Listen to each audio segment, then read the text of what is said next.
El Centre d'Esports Manresa va aconseguir una important victòria per 1-0 davant el Sants, un rival directe en la lluita per mantenir la tercera divisió de futbol i que de moment ha quedat despenjat a la taula, cosa que permet als homes del Centre d'Esports Manresa seguir mirant amb una certa tranquil·litat i de reüll la cua de la classificació.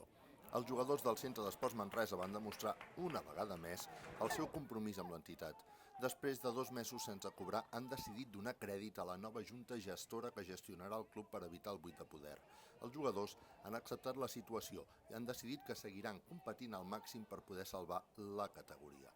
Andreu Peralta, l'entrenador manresà, lloa els seus jugadors no només pel seu bon partit davant els Sants, sinó pel seu compromís amb l'entitat i amb l'equip.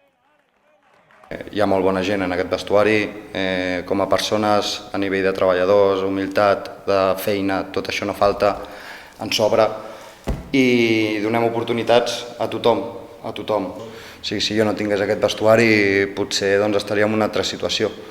La veritat és que el que he de dir és donar gràcies als meus jugadors, perquè s'ho deixen tot, t'apoyen en tot, t'ajuden en tot, comprenen totes les situacions, les entenen, i a sobre surten, competeixen i guanyem com el dia d'avui, no?